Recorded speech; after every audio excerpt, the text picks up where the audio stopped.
Bonjour à tous, je vais appeler cette vidéo la rencontre. Je vais essayer de développer sur différents exemples de rencontres qu'on peut faire. Alors je parle de rencontres amoureuses, mais ça peut être valable aussi dans une rencontre amicale. Mais je vais développer sur la rencontre amoureuse, parce que c'est la rencontre qui aura le plus de conséquences dans votre vie. C'est en général l'engagement, c'est les enfants, c'est etc., etc. Alors aujourd'hui, ce qui est intéressant, c'est que on a de moins en moins de personnes qui pratiquent une religion. Alors on démarre dans la vie sans cette éducation, que je ne trouve pas forcément favorable, mais elle est sûrement moins défavorable que sans, puisque sans, tu n'as absolument aucun repère. Tu n'as pas vraiment véritablement de notion entre le bien et le mal. Tu n'as rien qui te conditionne un minimum. Sachant que pour moi, le but d'une religion, ce n'est pas de te conditionner, mais c'est de te délivrer et de t'élever et de faire de toi le plus possible une personne très enrichie, très sage. C'est-à-dire que tu vas aller vers les choses très naturellement en fonction de tes connaissances, d'un très grand nombre de connaissances et de sciences, donc de psychologie, et qui te permettent de pouvoir faire un travail sur toi-même beaucoup plus profond qu'avec une simple religion, et de pouvoir aussi avoir une vision réelle des choses, voir les choses telles qu'elles sont. Tu ne peux pas dire je vois les choses telles qu'elles sont si tu ne les comprends pas. Ce qui veut dire par exemple un enfant qui va voir deux chiens s'accoupler, au départ il va pas vraiment savoir ce qui se passe, et après il va s'enrichir, il va comprendre ce qui se passe, et là il comprend, et là il voit la réalité, et il raisonne la réalité, et il n'est pas dans l'imaginaire, parce que tu pourrais croire que les chiens sont en train de jouer, tu pourrais croire tout un tas de choses. Ce qui fait que dans notre relation en général et dans les rencontres, on est pauvre de tout ça, on est pauvre de toute information. Dans l'instinct et sans pratique spirituelle, on va se développer un mode de pensée, une façon de s'habiller, on va développer un mode de communication, et on est toujours dans l'imaginaire, il n'y a rien souvent de réel. C'est-à-dire que vous allez adopter des attitudes, une façon de parler, j'en parlais, ça c'est le moule, vous allez vous habiller d'une certaine façon, et dans la plupart des cas, le message est complètement faux. Même la personne, ce qu'elle exprime, des fois c'est faux. Et ce qui veut dire qu'on est toujours dans les attraits du corps, on observe le corps, on observe les messages que l'autre veut nous passer, on absorbe les messages que l'autre veut nous passer, mais on ne voit pas l'âme. Et c'est l'intérêt pour moi de s'enrichir, et on n'est pas obligé de pratiquer une religion, hein. Moi je n'en pratique pas, mais pour moi je peux développer les aspects de la spiritualité au travers de tout un tas d'outils. J'aurais préféré qu'il y ait un endroit, un enseignant, qui ait des repères, puisque aujourd'hui je suis entre guillemets en train de faire mes propres recherches et pour développer ces aspects-là. Je l'ai fait dans mon coin, mais ça serait sûrement plus intéressant de le faire en groupe, d'en discuter. Et donc on est aujourd'hui dans une société où beaucoup de personnes ne pratiquent pas donc une pratique spirituelle, n'ont pas de spiritualité du tout, sont dans l'instinct, dans l'ego. Et quand vous allez faire la rencontre, du coup vous allez absorber donc les messages de l'autre, tous les messages qu'il a envie de vous passer, parce que ça fait des années qu'il essaye de trouver des vêtements qui le rendent le plus séduisant, et tout ça lui il s'imagine aussi, c'est-à-dire que quand moi je le vois bien le message. Mais pour ceux qui sont dans l'instinct, ils vont souvent rencontrer ceux qui sont dans l'instinct. Donc ça fait des couples très fragiles au départ, et ça veut dire que la probabilité qu'ils restent ensemble toute leur vie, elle est très faible, parce que d'une part, ils ont une façon d'aborder la vie, ils ont une façon de voir les choses qui est très fragile. La relation est souvent très fragile. Et on a le sentiment de vivre que pour soi, on n'a plus le sentiment de vivre dans un tout et de participer à un tout. Et on va être très concentré sur sa relation, obsédé par sa relation, obsédé par tout un tas de choses qui sont très superficielles. Et souvent, ça va faire des couples avec des enfants qui vont se séparer. Sachant que pour moi l'idéal ce serait d'avoir deux personnes qui sont dans une quête et une recherche d'équilibre, qui sont dans une recherche beaucoup plus élevée, qui ne sont pas dans le corps, et qui savent qu'ils vont passer du temps d'âme à l'âme. Parce qu'en fait, on passe, quand on est dans l'instinct, on va attirer celui qui est dans l'instinct. Vous voyez bien que dans l'instinct, dans tout ce que l'on imagine, parce que quand on fait cette rencontre, en plus d'une part, on est face à quelqu'un qui vous passe des messages qui souvent sont faux, et en plus de ça, vous allez rajouter avec votre imaginaire, tout un tas de choses que vous allez imaginer. Alors vous allez vivre deux histoires, une histoire avec la personne, comme vous l'imaginez et ce qui est faux, et en plus de ça, vous allez en rajouter dans votre esprit. Alors vous allez vous conforter, vous allez vous motiver vous-même. Et on voit que souvent aussi, cet aspect de s'intéresser à l'âme, si vous faites après une rencontre, vous n'êtes plus dans les instincts, vous n'êtes plus dans l'imaginaire, vous n'ajoutez pas une force qui vient de vous-même et qui vous pousse dans les bras de l'autre parce que vous fantasmez, c'est-à-dire que votre imaginaire ne joue pas contre vous. Et à ce moment-là, vous allez être capable de passer beaucoup plus de temps avec la personne avant d'avoir une relation sexuelle avec. Ça veut dire que vous préférez attendre. Vous êtes capable d'attendre et vous n'en souffrez pas. Parce que vous êtes dans l'esprit et vous cherchez à connaître l'esprit de l'autre. Sans forcément être dur. Hein. Ça veut dire que la personne peut ne pas être parfaite. Mais moi, par exemple, aujourd'hui, j'envisagerais, après certains événements, parce que moi j'attends, mais je ne décide, en tout cas moi j'ai décidé de ne plus être en couple et pendant un certain temps, mais si un jour ça doit se représenter, je voudrais une personne qui est dans le même état d'esprit, qui est dans les aspects de la spiritualité, qui vit dans les aspects de l'esprit, et je serais capable de passer du temps avant qu'il y ait quoi que ce soit. Puisque je ne vis plus, moi en tout cas, dans le corps. Et il n'y a plus cette force qui jouait contre moi-même, il n'y a plus mes fantasmes, il n'y a plus tout ça. Et ça ne m'empêche pas de découvrir la personne. C'est-à-dire qu'on peut s'imaginer aussi, c'est bizarre ce que tu dis, tu pourrais ne plus avoir à ressentir d'émotions, etc. C'est complètement faux. Tu as tout un tas de surprises à découvrir, tu as tout un tas de plaisirs, et puis tu as le plaisir aussi de ne pas avoir été plus loin, et qu'avant j'avais le plaisir, c'était l'inverse, c'est-à-dire que si je n'allais pas plus loin, ça m'ennuyait, quoi. Et pourquoi? En fin de compte, juste pour un acte sexuel, être dans le corps et dans les instincts, et puis vite aller là, comme des animaux, et puis maintenant je ne le vis plus. Donc je suis libéré, c'est-à-dire que celui qui est dans le corps et qui m'écoute va se dire il est privé, et moi je dis je suis libéré. Alors on aurait même du mal à se comprendre avec une personne qui est dans les instincts, dans les aspects de l'instinct, les aspects du corps. J'ai beaucoup de mal à discuter avec ces personnes-là, parce elles ne s'imaginent pas pouvoir être dans mon état d'esprit. Et ce qui souvent est difficile, c'est qu'ils ont le sentiment d'avoir des récompenses, c'est-à-dire que ceux qui sont dans l'instinct, dans la séduction, dans tous ces aspects-là, tu as des récompenses, pas forcément, sinon tu n'irais pas. Tu y trouves quelques récompenses, tu y trouves des motivations assez régulières pour t'y maintenir. Et on ne s'imagine pas pouvoir basculer dans le côté lumineux de la force et de ressentir des choses complètement différemment. Je viens de cet endroit-là, donc je peux en parler, je peux parler de ce que tu ressens, je peux parler de cette croyance, puisque je l'expliquais dans une vidéo, ceux qui en réalité ne pratiquent pas de religion, pratiquent une religion. Nous croyons tous en des choses, nous imaginons tous des choses, et c'est une religion. C'est juste une religion qui est faite d'autres aspects, tu vas aduler d'autres choses, tu vas aimer d'autres choses, etc. Mais ce sont bien deux religions qui s'opposent l'une et l'autre.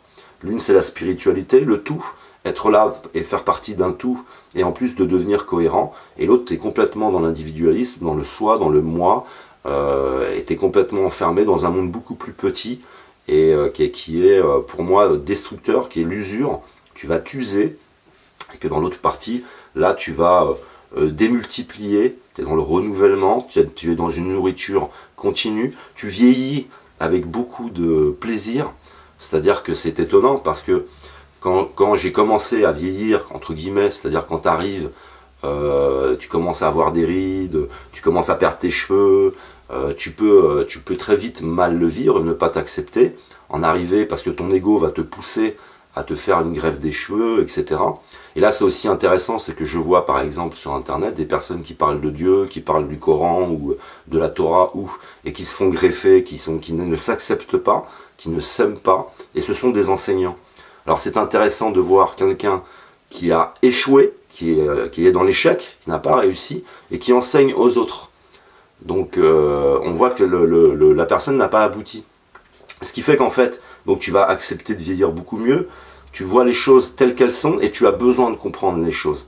Si par exemple tu es dans une relation conflictuelle, tu n'entres pas donc dans les instincts et je me dispute avec la personne et je me bats, tu vas vouloir comprendre quel est le problème, la source du problème. Puisque par exemple avec le pervers narcissique, c'est souvent le cas. Vous allez vous disputer, vous tournez autour des symptômes, mais vous n'allez jamais à la source. Il vous fait tourner en rond. Moi, je ne veux entendre que la source. Alors il y a plein d'aspects comme ça qui changent. On n'est plus du tout dans l'imaginaire, c'est-à-dire que j'imagine des choses. Vous voulez avoir une réponse à chaque chose, vous voulez aller plus loin, et vous êtes toujours dans une quête de vérité, puisque vous n'adulez que la vérité. Et tous ces aspects-là, donc, vont fondamentalement changer votre vie, la façon dont on peut s'imaginer, puisque moi je m'imagine des choses de moi, mais comme ce qui m'a... J'ai envie de dire, ce qui est de moi m'intéresse beaucoup moins aujourd'hui, je suis plus intéressé par l'extérieur, par l'environnement, etc. Et quand on est dans l'ego, quand on est dans le soi, quand on est dans l'instinct, dans aucune pratique spirituelle, on est toujours à penser à soi et à ce qu'on s'imagine de soi. Et en plus de ça, on va souvent s'arranger. C'est-à-dire que on va s'arranger de rendre acceptables nos attitudes, puisque c'est des attitudes dans l'instinct, on réagit mal, mais on va se trouver des raisons, etc. Et on vit dans un monde complètement aléatoire, comme ça, complètement délirant, instinctif, impulsif, et ça va être aléatoire jusqu'à la fin de vos jours. Vous allez commencer, comme vous êtes tout le temps en train de focaliser sur vous, de vous imaginer des choses sur vous, vous ne vous acceptez pas en train de vieillir, vous n'acceptez pas des choses de votre partenaire, vous n'allez pas résoudre les problèmes que vous pouvez avoir dans le couple, vous n'allez pas résoudre les problèmes que vous pouvez avoir avec vos enfants, parce que vous vous imaginez des choses de vos enfants et de votre partenaire, et on n'est jamais dans les sciences et dans les connaissances, qui sont le reflet de la pensée d'une réalité beaucoup plus proche. On est plus proche de la réalité quand on a des connaissances, parce qu'on est capable d'identifier ce qui se passe. Et si je m'intéresse par exemple à la nature, c'est que je vais m'intéresser au chant de l'oiseau. Pourquoi l'oiseau chante comme ça? Ce qui fait que quand j'entends un oiseau chanter, je n'entends pas juste chanter, je l'entends dire ici c'est mon territoire, ou je l'entends dire je veux te séduire, je cherche une partenaire. Ça, donc tu vas recréer des dimensions multiples dans toutes sortes de façons. Ça va être, tu es beaucoup plus sensible, par exemple, les personnes n'ont aucune sensibilité au fait de voir les abeilles revenir au printemps. Mais moi je le sens tout de suite, je commence à voir les premières abeilles qui arrivent, et je dis aïe, le monde se réchauffe, le monde se réveille, on va arriver dans la saison des amours, il va y avoir... Et donc dans cette partie-là, et dans la partie spirituelle, où tu es connecté à l'extérieur, tu vas vivre au travers des insectes, des animaux, des autres, tout un tas d'aventures extraordinaires et que tu es capable d'expliquer. Donc ça donne de la dimension, de l'épaisseur, etc. Et on n'est pas dans l'imaginaire. Et vous souvent, je ne parle pas pour tout le monde, mais par là en tout cas, moi où je suis passé, c'était toujours dans ces rencontres et dans j'imagine. Donc la rencontre, je rencontrais la personne suivant cet effort qu'elle faisait au moment de la séduction, parce qu'on fait un effort. Et on voit bien qu'une fois qu'on est en couple et qu'on vit ensemble, il y a beaucoup de choses qui sont abandonnées. Et on est encore dans le corps, on n'est pas dans la vérité. Et ce qui est malheureux d'ailleurs, parce qu'il faut être soi-même, trouver un équilibre et être une vérité. Comme ça, tu n'as pas de mauvaise surprise, tu sais tout de suite à qui tu as affaire. Mais dans ce monde d'instinct, sans pratique spirituelle, on est prêt à mentir. C'est-à-dire que tout ce qu'on fait comme effort au moment de la séduction, c'est un mensonge. Mais ça, on ne le dira jamais, les gens vous diront jamais, non, non, j'ai menti. Tous les efforts qu'ils ont faits étaient des mensonges, puisqu'ils n'étaient pas le reflet de la réalité. Ils ont fait un effort, et vous avez en plus imaginé des choses en prenant ce que vous voyez de tous ces efforts, de tous ces messages, la tenue vestimentaire, la façon de parler, etc. Mais tu ne peux pas jouer un effort tout le temps. Tu ne peux pas jouer la comédie tout le temps. Alors, à des moments donnés, à des moments, tu vas laisser échapper des choses, et c'est là aussi... qu'on retrouve les aspects de la perversion narcissique, c'est que tous les messages d'une réalité qui étaient là, on ne les a pas acceptés, et on a mis de l'imaginaire par-dessus, et on se fait avoir. Donc voilà l'intérêt de sortir du cadre de l'imaginaire, c'est d'être vraiment en phase, et en osmose, en harmonie, avec une réalité, et pas quelque chose que l'on imagine. Ça veut dire qu'il faut sortir de ces aspects de la consommation, qui est presque pour moi de la fainéantise, c'est-à-dire que on va travailler, on fait un métier souvent qu'on n'aime pas, on est capable de faire tous ces efforts-là, mais après on ne fait plus rien pour soi véritablement, pour l'esprit, pour nourrir l'esprit. Mais ça c'est du conditionnement, c'est à cause de notre société. Alors je dirais maintenant, l'idéal, c'est donc d'essayer d'avoir le plus de connaissances possible en psychologie, c'est d'avoir le plus de références possible, c'est d'être dans les aspects de la spiritualité et de rechercher quelqu'un qui est dans les mêmes aspects, essayer de trouver quelqu'un qui soit le plus naturel possible. Et c'est très compliqué, ça veut dire qu'aujourd'hui, par rapport au nombre, au potentiel que vous pourriez avoir de faire une rencontre, c'est devenu extrêmement limité de rencontrer quelqu'un qui soit élevé spirituellement comme vous. Mais c'est à cause d'un phénomène de masse, et que je rappelle, on est arrivé au bout de ce phénomène de masse. Là, on est au bout maintenant, c'est fini. Il n'y a pas de... Parce que pour construire une société et la maintenir, ce sont ceux qui sont dans l'esprit, ce sont ceux qui sont sains qui construisent la société, et les gens malsains en abusent automatiquement. On est dans l'inversion. Et on est au bout de ce système. Ce système ne peut pas tenir. Il ne peut pas tenir en plus quand il a des difficultés financières. C'est-à-dire que ça va accentuer, ça va stimuler la fin de ce système. Alors il n'y a pas de fin du monde. Hein. Il n'y a pas de fin du monde, je ne parle pas d'une fin du monde. Mais ça va être une remise en question complète qui va se faire par la force des choses, par une forme d'autodestruction. Et qui va nécessiter de repartir maintenant vers une nouvelle ère et une ère spirituelle. Mais maintenant que nous y sommes pour l'instant, et nous y sommes encore, donc la difficulté, c'est de trouver un équilibre dans le couple maintenant, surtout pour ceux qui sont comme moi, que j'appelle les exilés. C'est-à-dire que nous sommes des exilés. Exilés, ce qui veut dire simplement, tout ce qui est modèle de consommation, tout, ça n'influe pas sur moi, ça ne m'intéresse pas.